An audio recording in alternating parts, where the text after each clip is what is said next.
Morning दोस्तों, नमस्कार, राधे राधे, जय श्री कृष्ण। आप सबका स्वागत है आज की करंट अफेयर्स की क्लास में। आइए सब लोग जल्दी जल्दी गुड मॉर्निंग, नमस्कार।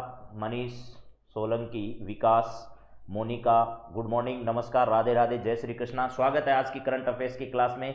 वो बातचीत जो आपकी परीक्षा के लिहाज से इंपॉर्टेंट है, वो करंट अफेयर्स जिसका सीधा संबंध आपके एग्जाम से है, उन सब पर हम बातचीत करने वाले हैं दोस्तों। शुरुआत करते हैं आज की करंट अफेयर्स की। सर आज लेट आपका समय लेना आना पड़ेगा, ठीक है। अच्छा, सामने से नहीं लेने आने पड़ेगा। चलिए हम लोग आ गए हैं। क्लास स्टार्ट होने में वक्त लग जाता है, हम तो समय पर आ जाते हैं। हाँ जी, नमस्कार नमस्कार, गुड मॉर्निंग, राधे राधे जी, नमस्कार, गुड मॉर्निंग, राधे जी, रानी, एम जी गोस्वामी, संगीता, पूजा, रजनी, प्रदीप, मनोज, अनीता, संगीता, सुमन, नरेंद्र, हंसराज, राकेश जी, नरेंद्र, सब साथियों का स्वागत है आज की करंट अफेयर्स की इस क्लास में। जरा दोस्तों शुरुआत करते हैं आज की करंट अफेयर्स की वो बातें जो आपकी परीक्षा की दृष्टि से इंपॉर्टेंट है, जो आ सकती है आपके परीक्षा में, जो इम्तिहान के सवाल बन सकते हैं, वो करंट अफेयर्स हम आपके सामने रखने जा रहे हैं। तो वो जो आएगा आपकी परीक्षा में, उस करंट अफेयर्स पर हम बात शुरू करते हैं। और सबसे पहले आज का मोटिवेशनल कोट आपको दिखाई दे रहा होगा, और अगर दिखाई भी नहीं दे रहा तो प्यारे दोस्तों, कल हमने एक ऐसे वीर बहादुर व्यक्ति की जयंती मनाई है जिसके लिए हम किसी मोटिवेशनल कोट की जरूरत तो नहीं रखते हैं। उनका परिचय आप सब लोग जानते हैं, वो किसी परिचय के मोहताज भी नहीं है। और इस दुनिया में भारत ऐसा देश है जहां हर घर में वीरता की कहानियां भरी पड़ी है मेरे दोस्तों। तो ऐसे ही हमारे जो सिखों के 10वें गुरु हुए हैं, उनकी जयंती हमने कल मनाई, इसीलिए उन्हीं पर मैंने आज की बातें रखी है बहुत सारी। तो आप सब लोग जरा ध्यान रखिएगा। जब जब इस देश पर संकट आए हैं, जब जब इस देश को किसी बलिदान की जरूरत पड़ी है, हमारे सिख बंधुओं ने अपने सिर कटाए हैं और इस मातृभूमि की रक्षा की है। और मातृभूमि की रक्षा के लिए हमारे सिख भाइयों ने हमेशा अपने प्राणों को न्यौछावर किया है। ऐसे ही हमारे सिखों के 10वें गुरु रहे हैं जिनकी जयंती कल हमने बनाई। उनके दोनों बेटे आपको नजर आ रहे होंगे, दीवारों में उनको चिन्हवा दिया गया था औरंगजेब के द्वारा। तो यही लिखा है, गुरु गोविंद सिंह के 2 थे बच्चे, थे सच्चे सिंह के बच्चे। जोरावर सिंह जोर से बोला, फतेह सिंह फिर शोर से बोला, धरो ईंट भरो गारे, चुनो दीवार चलो हत्यारों, निकलती श्वास बोलेगी हजारों बार बोलेगी, गुरु दशमेश की जय, इस देश की जय, इस देश की जय। औरंगजेब ने जब गुरु गोविंद सिंह के दोनों बच्चों को दीवार में चिनवा दिया, एक का नाम जोरावर सिंह था, एक का नाम फतेह सिंह था। दोनों जब दीवार में चिनवाए जा रहे थे तो एक बड़ा निराश था और एक बड़ा प्रसन्न था। निराश इस वजह से था कि मुझे इस धरती पर आने का पहले सौभाग्य मिला, लेकिन मुझे बाद में जाने का सौभाग्य मिलेगा। इस देश के लिए, इस धर्म की रक्षा के लिए मुझे बाद में बलिदान न्यौछावर होने का अवसर मिलेगा।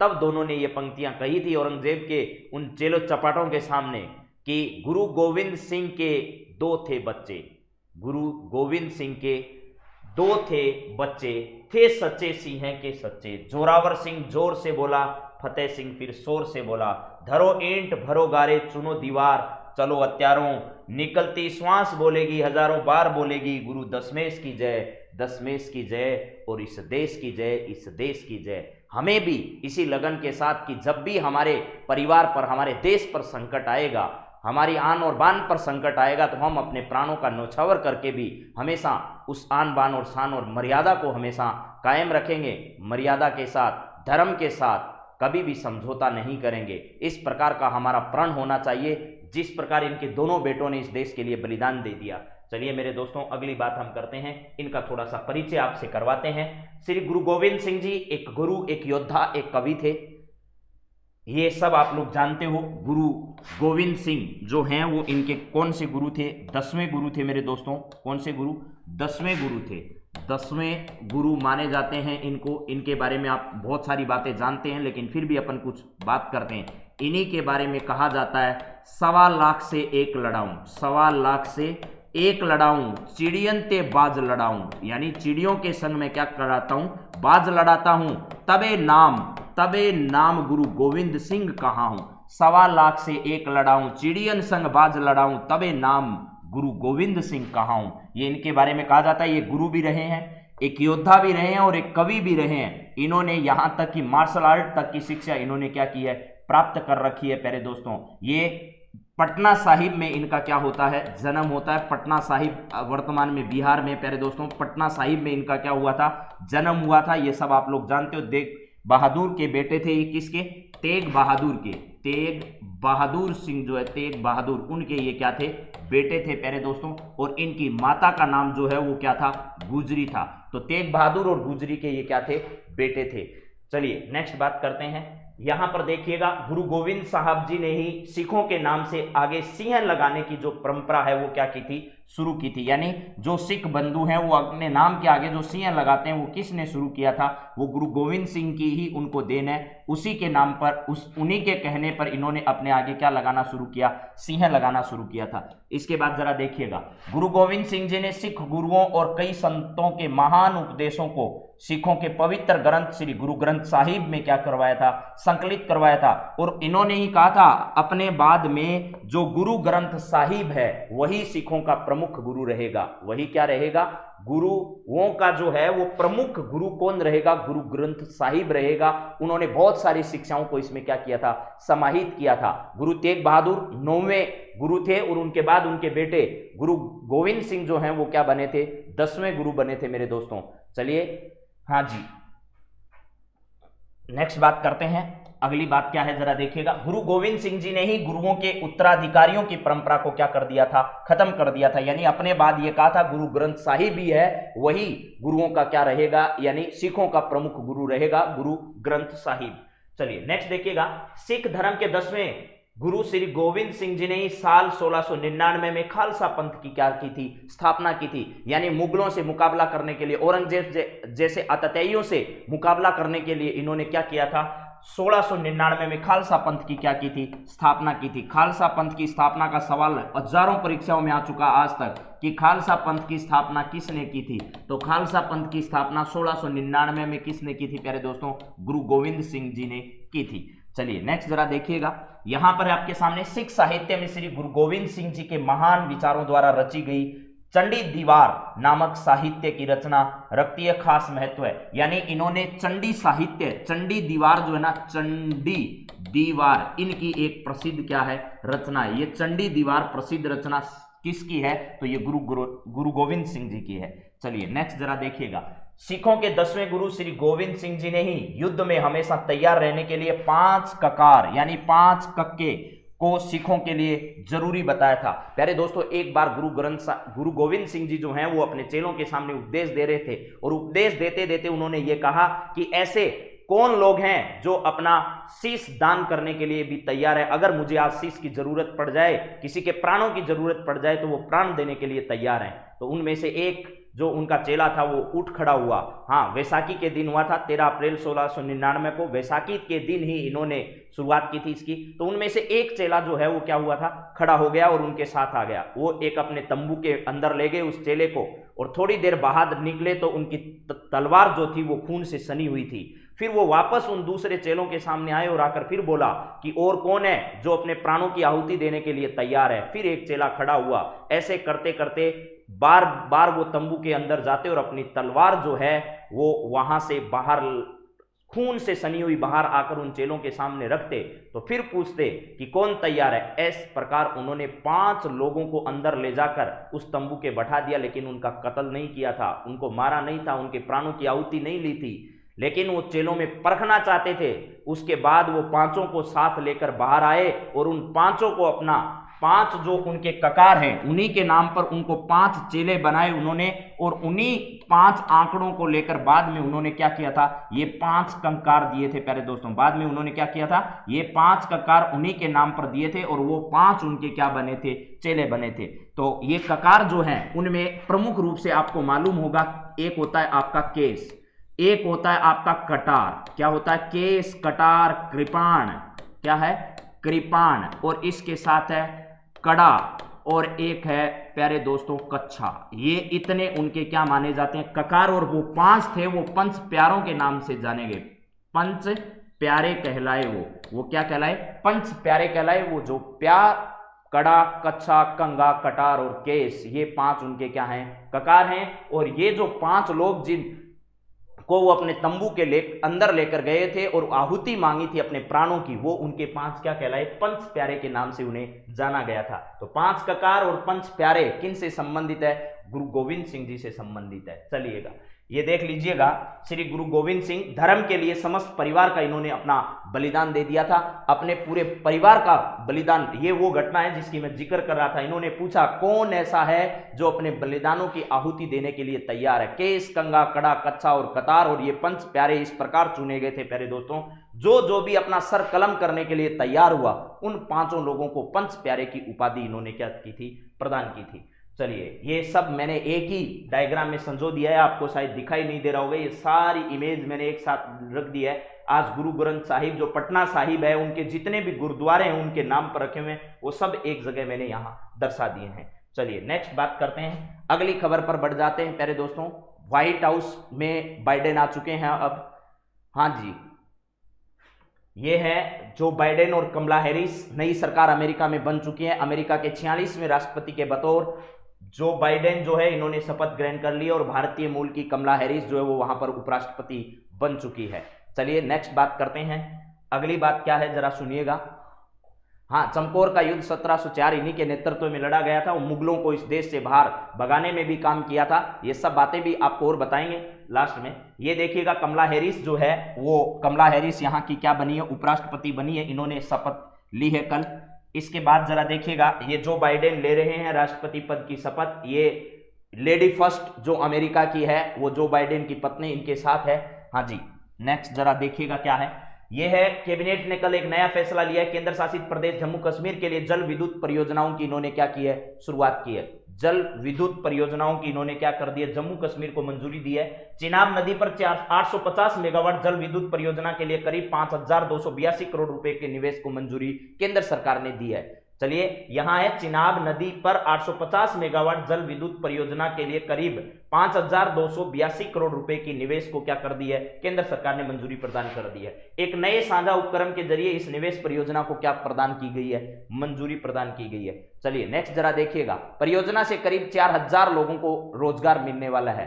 ठीक है, हाँ जी, नेक्स्ट जरा देखिएगा, सौर ऊर्जा सेक्टर में सहयोग को बढ़ावा देने के लिए भारत और उज्बेकिस्तान के बीच एक एमओयू है। यानी सौर ऊर्जा के क्षेत्र में सहयोग को बढ़ाने के लिए भारत और उज्बेकिस्तान के बीच में क्या किया गया है, एक समझौता किया गया है जी। चलिए नेक्स्ट जरा देखिएगा क्या है, यह है प्रसिद्ध मेला जो दिल्ली में आयोजित होने जा रहा है। इस मेले में उत्तर प्रदेश ने एक जनपद एक उत्पाद जो मिशन है उसके तहत अपने उत्पादों को दिल्ली में आयोजित होने वाली इस प्रदर्शनी में उनका क्या किया है, आयोजन किया है। एक जनपद एक उत्पाद जो है वो किस सरकार की पहल है, आपसे परीक्षा का सवाल ये पूछेगा। एक जनपद एक उत्पाद ये किस राज्य सरकार की पहल है। तो अपने उत्पादों को बेचने के लिए, चाहे वो पोल्ट्री हो, चाहे वो कपड़े हो, चाहे वो कालीन हो, चाहे वो कोई भी चीज हो उत्तर प्रदेश की, उनको एक जनपद एक उत्पाद के तहत तैयार किया गया। और अभी दिल्ली में जो मेला आयोजित हो रहा है उस मेले में इनकी क्या की गई है, प्रदर्शनी लगाई गई है। इसके साथ साथ याद रखना, हमारे पड़ोस पहले की नीति के तौर पर, ये तो मैं अलग बात बता रहा हूं लेकिन सुन लो, पड़ोसी पहले या पड़ोस पहले की, ठीक है, एक्ट पॉलिसी कह सकते हो या पड़ोस पहले की नीति मोदी जी की विदेश नीति है प्यारे दोस्तों। मोदी सरकार की क्या है, विदेश नीति है जिसका नाम क्या है, एक्ट पॉलिसी तो आप जानते ही हो, लेकिन पड़ोस पहले की नीति भी मोदी सरकार की है। और इस नीति के तहत कोविड-19 की जो हमने वैक्सीन बनाई है उस वैक्सीन को हमने सबसे पहले कहां भेज दिया है, मालदीव के पास भेज दिया है। यानी एक खेप हमारे हिंदुस्तान से कहां पहुंच चुकी है प्यारे दोस्तों, मालदीव पहुंच चुकी है। यानी सबसे पहले मोदी सरकार ने पड़ोसी पहल नीति के तहत हमारे देश में भी क्या चल रहे हैं, कोरोना वैक्सीन टीकाकरण अभियान चल रहा है। इसके साथ साथ मालदीव को हमने पहली बार क्या किया है, मालदीव को सबसे पहले हमने हमारी जो वैक्सीन थी उसको पहुंचाने का काम किया है। चलिए नेक्स्ट जरा देखिएगा, यही है, ये दिल्ली आईएनएस जो है, आईएनएस दिल्ली हाट में 16 दिवसीय प्रदर्शनी का आयोजन किया गया है। इसमें बदायूं हो, चाहे वो वाराणसी हो, चाहे वो कोई भी क्षेत्र हो जो उत्तर प्रदेश का है, वो एक उत्पाद और एक जो मिशन है उसके तहत इन्हें क्या किया गया है, तैयार किया गया है। ठीक है, चलिएगा नेक्स्ट बात करते हैं। Radhe Radhe ji, please try again later जी, नमस्कार नमस्कार। यहाँ नेक्स्ट क्या है, INS दिल्ली घाट में 16 दिवसीय प्रदर्शनी का यहाँ क्या किया जा रहा है, आयोजन किया जा रहा है। ये 16 से लेकर 31 जनवरी तक चलेगी। 16 से लेकर कब तक, 16 से 31 जनवरी, 16 से 31 जनवरी तक ये क्या की जानी है, प्रदर्शनी यहाँ पर आयोजित की जानी है। 16 से लेकर के 31 जनवरी तक इसका आयोजन किया जाना है। कहाँ पर, दिल्ली में आयोजित की जा रही है ये प्रदर्शनी। अब इस प्रदर्शनी में उत्तर प्रदेश के साथ साथ देश के विभिन्न इलाकों से जुड़ी हुई जो सामग्रियां हैं उनका भी यहां क्या किया जाएगा, प्रदर्शन किया जाएगा। चलिए जरा देखते हैं नेक्स्ट खबर क्या है। ये है दिल्ली से जुड़ी हुई, ये है सुधांशु मित्तल, अध्यक्ष खो खो एवं फेडरेशन ऑफ इंडिया के। इनके नेतृत्व में खो खो को भी क्या करने के लिए, खो खो को बढ़ावा देने के लिए खो खो प्रशिक्षण चलाया जा रहा है। खो खो जो है उसको वैश्विक स्तर पर पहचान दिलाने के लिए, वैश्विक स्तर पर पहचान दिलाने के लिए क्या किया जा रहा है, इस प्रकार का आयोजन किया जा रहा है। कहां पर आयोजन किया गया है, तो ये वाला गुरुग्राम जो है ना, गुरुग्राम, वहां पर इसका आयोजन किया जा रहा है। सुधांशु मित्तल ये अध्यक्ष हैं kho kho federation of India के। जी प्लीज वेट। नमस्कार दोस्तों, नमस्कार।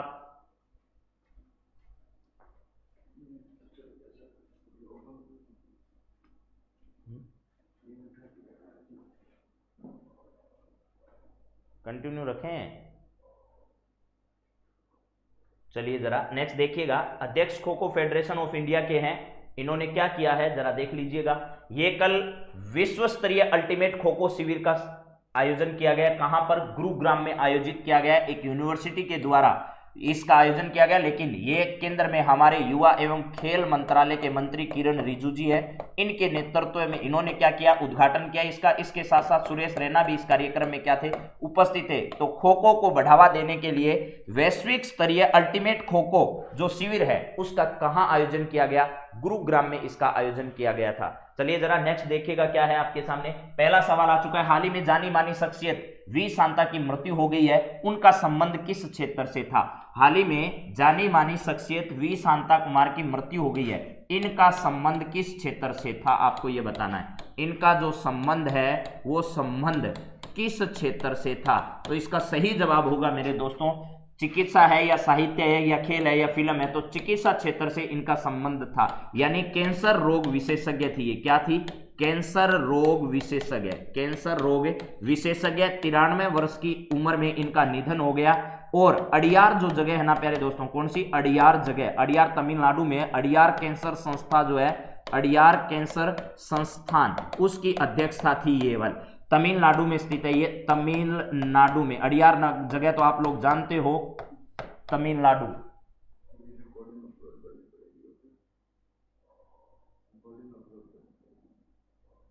हट गया, रिकॉर्डिंग चल रही है,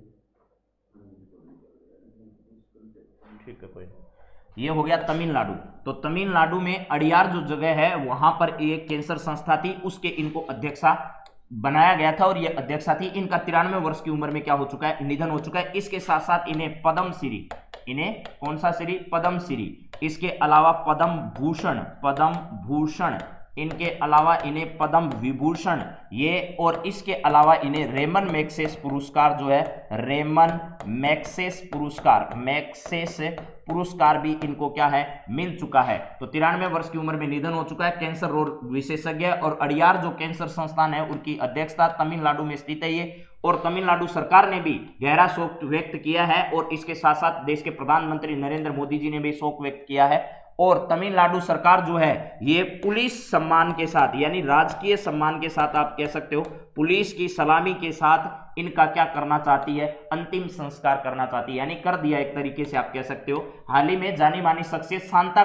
जो है उनका क्या हो चुका है, वी शांता का निधन हो गया है। उनका संबंध कैंसर रोग से था, तो चिकित्सा से इनका संबंध था। चलिए नेक्स्ट जरा देखिएगा, प्लास्टिक सर्जरी का पिता किसे कहा जाता है। प्लास्टिक सर्जरी का पिता किसे कहा जाता है इनमें से, अग्निवेशा को, अत्रेय को, सुश्रुत को, पतंजलि को। तो आप सब जानते हैं सुश्रुत जो है वो प्लास्टिक सर्जरी के पिता कहलाते हैं, लेकिन चर्चा में क्यों आया ये विषय, अब जरा ये सुनिएगा। यहां पर है प्यारे दोस्तों एक जगह, burn and plastic surgery, plastic plastic surgery block का उद्घाटन किया है हाल ही में हमारे चिकित्सा मंत्री ने। सर्जरी ब्लॉक का उद्घाटन किया है किसने? हमारे चिकित्सा मंत्री जो हर्षवर्धन जी है उन्होंने। हर्षवर्धन जी जो है उन्होंने क्या किया है? Burns and plastic surgery block का क्या किया है? उद्घाटन किया। कहां पर? एम्स दिल्ली में। एम्स दिल्ली में उद्घाटन किया है। तो एम्स दिल्ली में क्या किया गया? एक नए ब्लॉक का उद्घाटन किया गया जिसका नाम है बर्न्स एंड प्लास्टिक सर्जरी। तभी आपसे पूछा गया ये प्लास्टिक सर्जरी जो है इसके पिता किसे माने जाते हैं?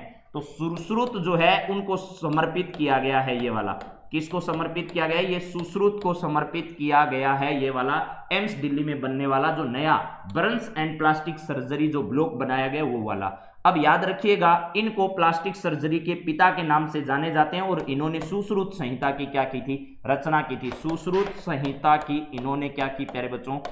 रचना की थी। तो आपको यह ध्यान रखना है कि सुश्रुत संहिता जो है उसकी रचना किसने की थी? तो सुश्रुत संहिता की रचना जो है वो सुश्रुत ने की थी। एम्स दिल्ली में इनके नाम पर एक नया ब्लॉक बना है, Burns and plastic surgery block है। हर्षवर्धन जी ने हाल ही में इसका क्या किया? उद्घाटन किया। चलिए जरा नेक्स्ट देखिएगा क्या है। खबरों में रहा गुच्ची क्या है? खबरों में रहा गुच्ची क्या है? ये गुच्ची क्या चीज है ये आपको बताना है। तो एक बीमारी है, एक मशरूम है, या एक फल है, या एक ऐप है, क्या है ये? तो ध्यान रखिएगा प्यारे दोस्तों ये गुच्ची जो है वो एक मशरूम की किस्म है। क्या है? मशरूम की एक किस्म है। और ये कहाँ पाई जाती है? तो ये ध्यान रखना ये पाई जाती है प्यारे दोस्तों जम्मू कश्मीर में। जम्मू जो है उसकी एक जगह है जिसका नाम है डोडा जिला। कौन सा जिला है? डोडा जिला। उस डोडा जिले की ये प्रसिद्ध है कौन सी? मशरूम।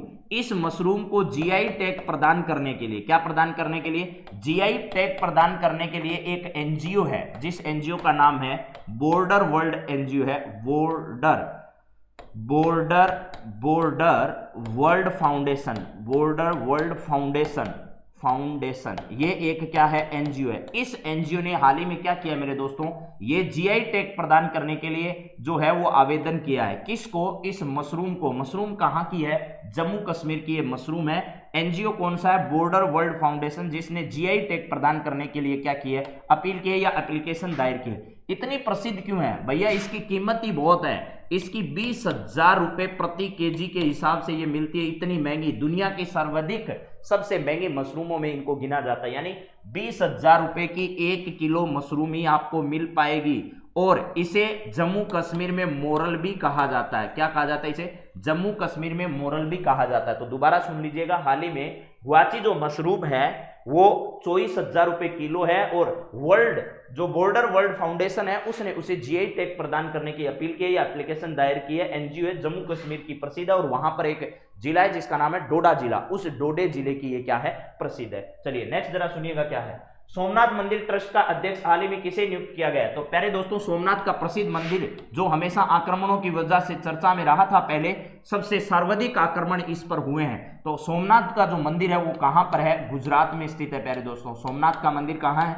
गुजरात में। आपको मालूम है कितनी बार इस पर आक्रमण हुए, किसने इस पर आक्रमण किए, ये सब आप जानते हो। तो हाल ही में जो हमारे देश के प्रधानमंत्री नरेंद्र मोदी जी हैं उनको इस सोमनाथ मंदिर ट्रस्ट का हाल ही में क्या कर दिया गया? अध्यक्ष नियुक्त किया गया। ये गुजरात में स्थित है। इसके अलावा आपको ये ध्यान रखना है इससे पहले एकमात्र प्रधानमंत्री रहे हैं मोरारजी देसाई जो हैं वो इस सोमनाथ मंदिर ट्रस्ट के क्या रहे थे? अध्यक्ष रहे थे।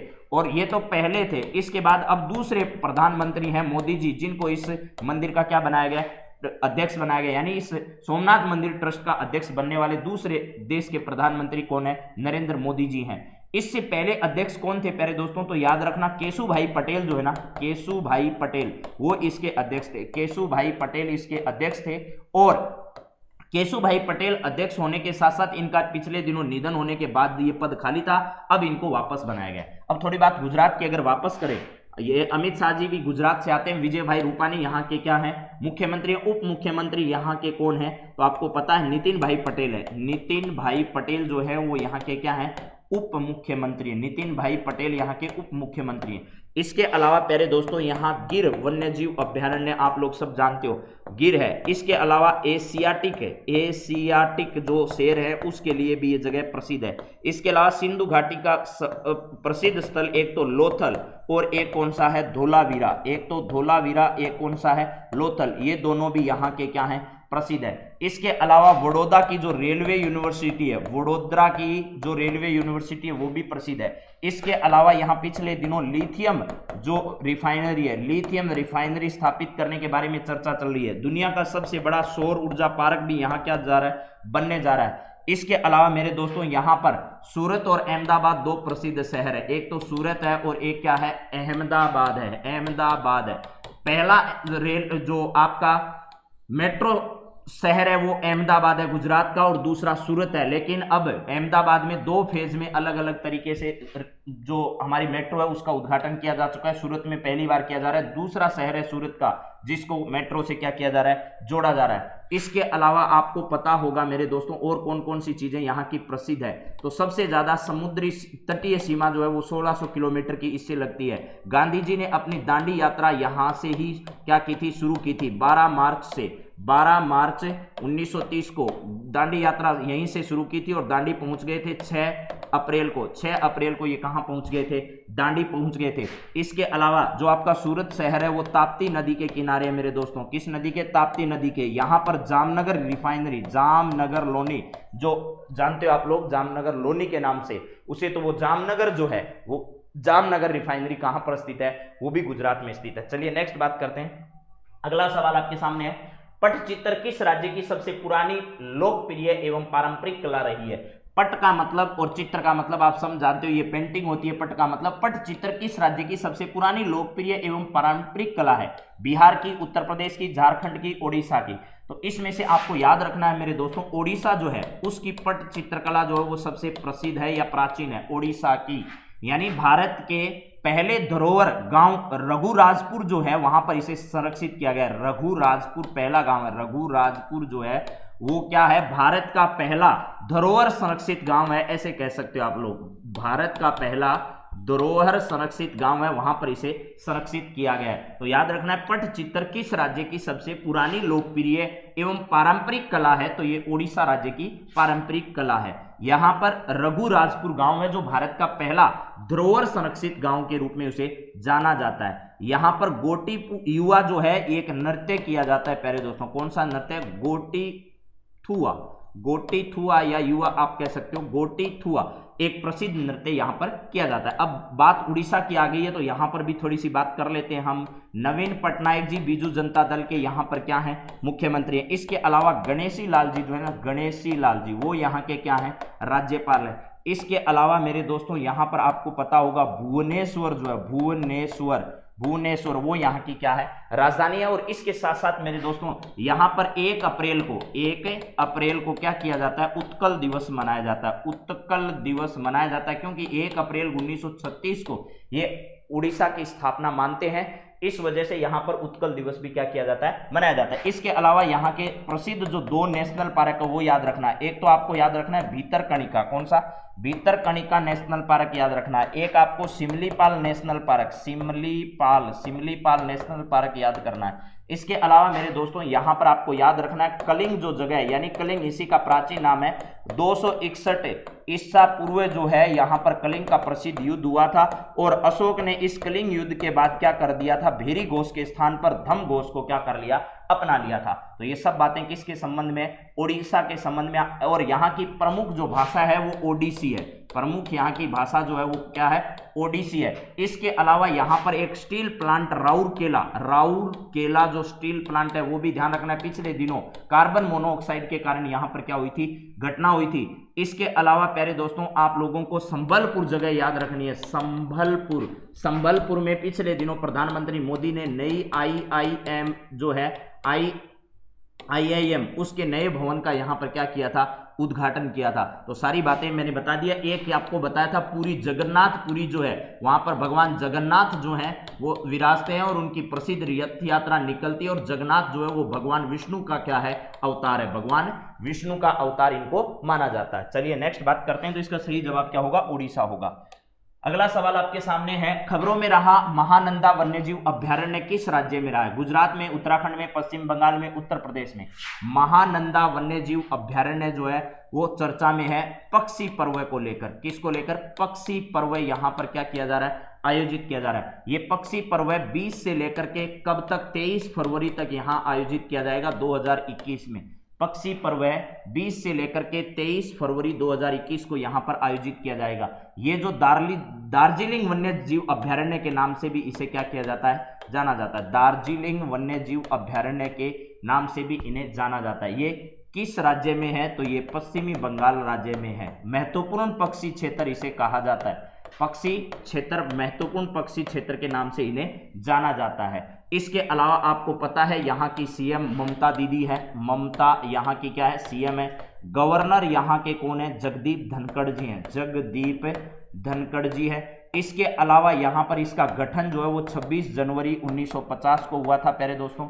इसके अलावा अगर बात करूं मैं तो यहाँ पर और क्या क्या है, तो एक सुंदरवन है, सुंदरवन नेशनल पार्क यहीं पर स्थित है। इसके अलावा गोरुमारा नेशनल पार्क भी यहाँ पर स्थित है। जलदायपारा नेशनल पार्क भी यहाँ पर स्थित है। इसके अलावा नोरा वैली जो है वो भी यहाँ पर स्थित है, नोरा वैली।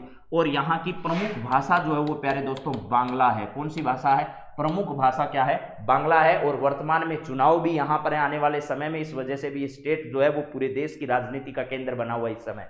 तो चलिए इसका सही जवाब होगा, कहां पर है ये, पश्चिमी बंगाल में स्थित है। महानंदा वन्य जीव अभ्यारण्य जो है वो पक्षी जो पर्व है उस पक्षी पर्व की वजह से चर्चा में आया है। पक्षी पर्व यहां आयोजित किया जाएगा 20 से लेकर 23 फरवरी 2021 को। दार्जिलिंग पक्षी अभ्यारण्य भी इसे कहते हैं, पश्चिमी बंगाल में पक्षी क्षेत्र की वजह से हमेशा चर्चा में रहता है। इसके अलावा 26 जनवरी 1950 को इस राज्य का गठन किया गया। सुंदरवन, गोरुमारा, जलदायपारा, नोरा वैली ये सब यहाँ के क्या है, नेशनल पार्क हैं। और ममता दीदी यहाँ की वर्तमान में मुख्यमंत्री है और गवर्नर जो है वो यहाँ के जगदीप धनखड़ है। बांग्ला यहाँ की प्रमुख भाषा है। चलिएगा नेक्स्ट बात करते हैं, अगला सवाल।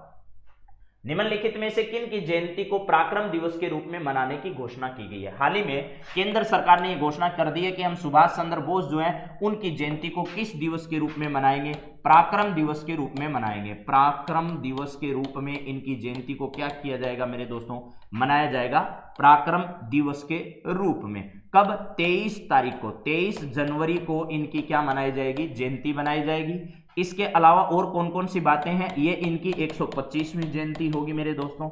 इसके अलावा मेरे दोस्तों कटक जो है, कटक और त्रिपुरी जो क्षेत्र है वो इन्हीं से संबंधित है, वहां पर भी कार्यक्रम आयोजित किया जाएगा। और कलकत्ता में इसका प्रसिद्ध कार्यक्रम आयोजित होगा। कलकत्ता पश्चिमी बंगाल की राजधानी भी है और यहाँ का सबसे बड़ा शहर भी है। यहाँ का विक्टोरिया मेमोरियल जो हॉल है, विक्टोरिया मेमोरियल हॉल जो है वहां पर इसका कार्यक्रम आयोजित किया जाएगा। सुभाष चंद्र बोस पर एक सिक्का जारी किया जाएगा। इसके अलावा इन पर डाक टिकट जारी किया जाएगा, डाक टिकट। और इंडियन एयरलाइंस जो है ना, उस एयरलाइंस में इनके फोटो भी लगाए जाएंगे। इसके अलावा देखो हमारा देश, देखो हमारा देश इस विषय पर, देखो हमारा देश इस विषय पर विभिन्न वेबिनार कार्यक्रम आयोजित किए जाएंगे। इसके अलावा कदम कदम बढ़ाए जा, कदम कदम बढ़ाए जा, ये जो है उनकी जो आजाद हिंद फौज थी उनकी थीम थी। और ये भी जो नेशनल बिट्रिएट आयोजित होती है उसमें इस धुन को क्या किया जाएगा, नेशनल बिट्रिएट में इसे बजाया जाएगा। चलिए अगली बात करते हैं, पश्चिम बंगाल के बारे में सारी बातें अभी अपन ने की है। अगला है, हाल ही में सकारा कब्रिस्तान में लगभग 3000 वर्ष पुराने कई लकड़ी के ताबूत पाए गए हैं। यह चर्चित कब्रिस्तान किस देश में स्थित है, तो ये प्यारे दोस्तों मिस्र में स्थित है। ये प्रसिद्ध कब्रिस्तान जो है वो कहां पर, सकारा कब्रिस्तान। ये सकारा कब्रिस्तान है, आपको भी पता है भारत में भी सिंधु घाटी सभ्यता के क्षेत्र और वैदिक काल को जब पढ़ोगे तो सिंधु घाटी सभ्यता के में भी कहीं ना कहीं से आपको जरूर याद होगा कि किसके जो ताबूत है उस ताबूत के साक्ष्य, लकड़ी के ताबूत के साक्ष्य भारत में भी जो सिंधु घाटी सभ्यता के स्थल है उनमें भी पाए गए हैं। तो कब्रिस्तान किस देश में स्थित है, ये मिस्र में स्थित है। सकारा कब्रिस्तान, कौन सा, सकारा कब्रिस्तान जो है वो कहां पर स्थित है, ये स्थित है प्यारे दोस्तों कहां पर, ये मिस्र में स्थित है। मिस्र में सकारा कब्रिस्तान आपका स्थित है। यहां पर 54 जो है वो ताबूत के साक्ष्य यहां पर पाए गए हैं। यूनेस्को धरोहर स्थल में भी ये सकारा जो है यूनेस्को में भी शामिल है प्यारे दोस्तों। यूनेस्को धरोहर जो है उस यूनेस्को धरोहर में भी सकारा को क्या किया गया है, शामिल किया गया है। प्राचीन खेल, प्राचीन एक तो खेल, प्राचीन एक तो क्या है, खेल। इसके अलावा प्यारे दोस्तों मूर्तियों के भी प्रमाण मिले, मूर्तियों के भी प्रमाण क्या है, मिले हैं, मूर्तियों के प्रमाण भी मिले हैं यहां से, कहां से, सकारा से। यूनेस्को धरोहर में इसे शामिल किया गया, मिस्र में स्थित है। 54 ताबूत के साक्ष्य मिले और विश्व धरोहर में शामिल है। प्राचीन खेल और मूर्तियों के यहां से क्या पाए गए, साक्ष्य पाए गए। और सिंधु घाटी सभ्यता के स्थलों में भी आप लोगों को ताबूत जो है, लकड़ी के ताबूत के साक्ष्य मिले, आप सब ये बात जानते हैं। चलिए नेक्स्ट बात करते हैं। अगला सवाल क्या है, खबरों में रहा किस्टान एवस एल पाइपलाइन किन दो देशों के बीच में स्थित है। ये किस्टान एवस जो पाइपलाइन है, ये पाइपलाइन बाइडेन के राष्ट्रपति बनते ही चर्चा में आ गई है प्यारे दोस्तों। बाइडेन जो है उनके क्या बनते ही, राष्ट्रपति बनते ही अमेरिका में चर्चा में आ गई है। तो यह कहां पर है, अमेरिका और कनाडा के मध्य है। किसके मध्य, अमेरिका वह कनाडा के क्या है, ये बीच है, अमेरिका और कनाडा के बीच में है। इसकी लंबाई जो है वो 1897 किलोमीटर के आसपास बताई जा रही है। चर्चा में क्यों आ गई, ये योजना जो है वो पहले बंद थी, लेकिन जैसे ही ट्रंप आए उन्होंने इसे वापस चालू कर दिया। और अब ये कहा जा रहा है, ऐसा मीडिया में अंदेशा आया कि बाइडेन के राष्ट्रपति बनते ही ये क्या हो जाएगी, वापस बंद हो जाएगी। तो किस्टान एवस एल पाइपलाइन जो है गैस पाइपलाइन एक तरीके से है, तो इस पाइपलाइन को क्या कर दिया जाएगा, अब बाइडेन जो है वो बंद कर देंगे, ऐसी वर्तमान में चर्चा चल रही है। होगा क्या, ये आगे भविष्य के गर्भ में है। तो ये किस किस के बीच में, अमेरिका और कनाडा के बीच में है। कौन सी, कैस्टियन एवस पाइपलाइन जो है वो किसके बीच में है, ये अमेरिका और कनाडा के बीच में है। लगभग इसकी लंबाई 1897 किलोमीटर के आसपास बताई जा रही है। ट्रंप ने इसे चालू किया, लेकिन बाइडेन बंद कर सकते हैं, ऐसा कहा जा रहा है। हाल ही में निम्नलिखित में से किस राज्य में आर्थिक रूप से कमजोर विद्यार्थियों के लिए वन स्कूल वन आईएएस, यानी राज्य में जितने भी स्कूल हैं उन सब स्कूलों से, प्रत्येक स्कूल से एक आईएएस अधिकारी यानी एक सिविल सर्वेंट जो है वो क्या किया जाएगा, बनाया जाएगा। उनका पूरा आर्थिक खर्च जो है वो यहाँ की सरकार वहन करने वाली है। ऐसा आपको बताना है वो जगह कौन सी है जहां पर ऐसा होने जा रहा है। तो कौन सा है, केरल है, तमिलनाडु है, आंध्र प्रदेश है या बिहार है। किसने एक आईएएस योजना जो है, एक स्कूल एक आईएएस जो है या एक स्कूल एक सिविल सर्वेंट है, इस योजना की शुरुआत की है। तो यह जगह है प्यारे दोस्तों केरल। केरल के जो राज्यपाल हैं इनका नाम है आरिफ मोहम्मद। कौन नाम है जी, आरिफ मोहम्मद साहब यहाँ के क्या हैं, आरिफ मोहम्मद यहाँ के राज्यपाल हैं। और इन्होंने हाल ही में क्या किया है, वैदिक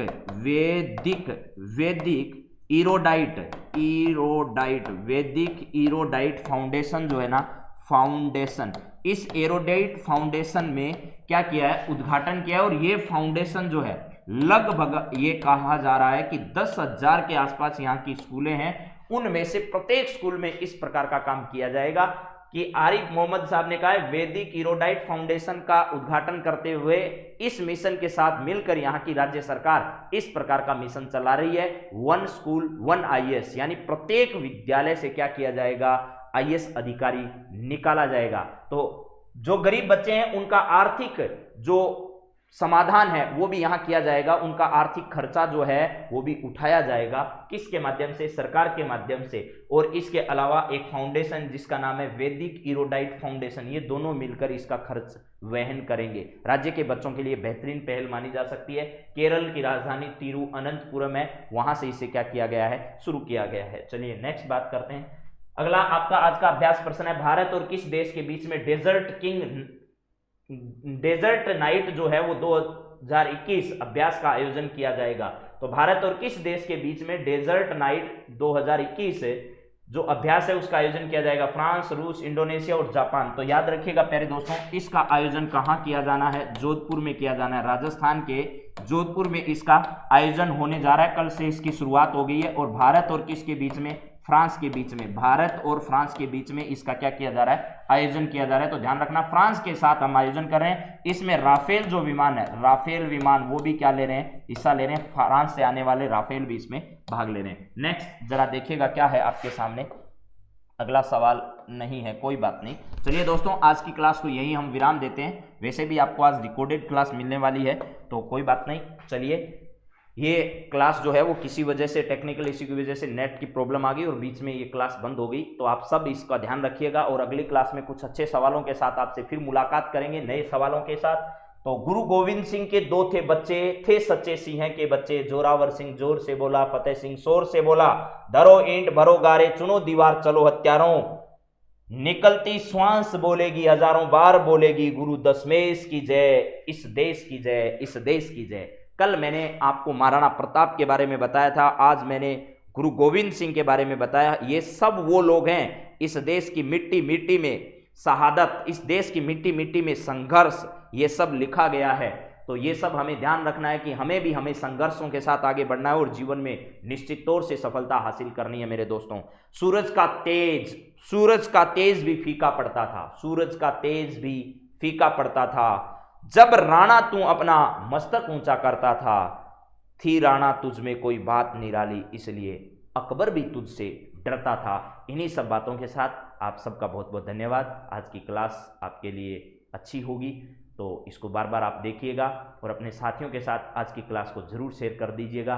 गुरु गोविंद सिंह जैसे महान योद्धाओं की तरह अग्रसर हुए, वैसे ही आपको अपने जीवन को संघर्ष में बनाते हुए, सफलता के रास्ते चलते हुए जीवन में हमेशा आगे बढ़ना है। आपका दिन मंगलमय हो। इसी शुभ आशा के साथ जय हिंद, जय भारत।